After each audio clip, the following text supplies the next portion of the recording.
Assalamualaikum warahmatullahi wabarakatuh. Halo teman-teman, nama saya Usman Aziza dengan NIM 630102000079. Kali ini kita akan membahas tentang persamaan dasar akuntansi dan mekanisme debit kredit. Persamaan dasar akuntansi. Secara sederhana, persamaan dasar akuntansi adalah bagaimana pencatatan dilakukan dengan memerhatikan keseimbangan atau balance antara debit dan kredit.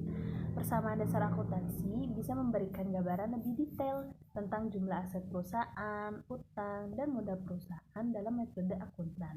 Selain itu juga, persamaan dasar akuntansi digunakan untuk melakukan pembukuan sederhana oleh perusahaan.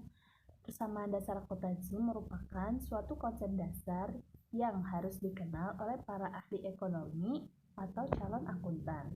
Rumusnya itu harta sama dengan hutang ditambah modal. Yang kedua, ada mekanisme debit dan kredit. Di dunia akuntansi udah nggak asing dong dengan kata-kata debit dan kredit. Kenapa? Karena debit dan kredit ini sangat berpengaruh dalam penyusunan laporan keuangan. Pengertian debit dalam akuntansi menunjukkan sisi sebelah kiri, sedangkan pada suatu akun pengertian kredit menunjukkan sisi sebelah kanan.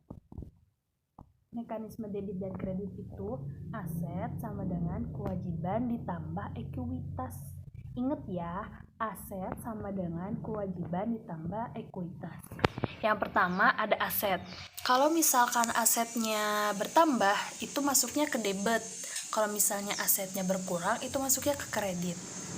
Terus yang kedua ada kewajiban. Kalau kewajibannya berkurang, itu ditulisnya ke debit. Kalau misalnya kewajibannya bertambah, masuknya ke kredit. Yang ketiga ada ekuitas. Kalau ekuitasnya berkurang, itu masuknya ke debit. Kalau misalnya ekuitasnya bertambah, itu masuknya ke kredit.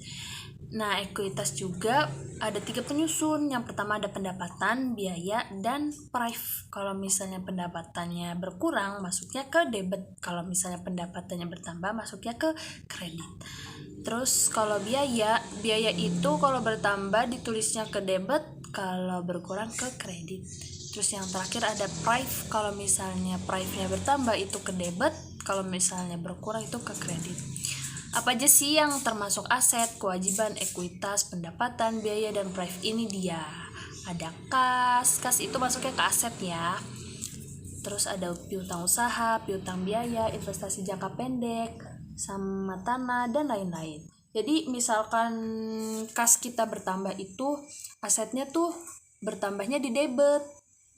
Jadi kalau misalnya kasnya berkurang, tulisnya di kredit. Gitu ya. Pokoknya ini rumusnya, yang ini harus dihafal. Ini yang termasuk dalam aset, kewajiban, ekuitas, pendapatan, biaya, dan price. Nah, ini ada contohnya. Nomor 1, pinjam uang dari Bank Syariah Indonesia sebesar 700. Gitu kan. Jadi tanggal 1 Mei, misalnya tanggal 1 Mei. Ini kan di jurnal kita nulis kas masuknya ke debit. Kenapa? Karena kan pinjam uang dari bank syariah, berarti kita dapat uang kan? Kita dapat uang, berarti masuknya ke kas. Nah, kas tadi apa rumusnya? Kalau kas berarti masuknya ke debit, gitu kan. Terus karena kita dapat uangnya itu dari minjam ke bank, berarti kita kan punya utang. Nah, tulis di bawahnya utang bank. Kita punya utang, jadi nulisnya ke kredit, gitu. Contoh yang kedua, kan membayar biaya sewa kantor bulan ini sebesar 260. Tadi biaya sewa kantor tuh masuknya kemana? Ke biaya kan? Nih. Tadi kalau misalnya biaya bertambah berarti masuknya ke debit. Tuh, kan? Masuknya ke debit nih. Berarti beban sewa itu masuknya ke debit. Karena kita membayar biaya sewa, namanya membayar kan duit kasnya pasti berkurang. Kalau kas berkurang itu masuknya ke kredit. Jadi ditulis ke kredit 260. Terus kita jumlahin. Debit jumlahnya 960, kalau kredit jumlahnya 960. Jadi harus sama loh, harus balance. Kalau misalnya nggak sama, itu salah. harus dicek ulang jurnalnya. Pokoknya harus sama, harus balance gitu.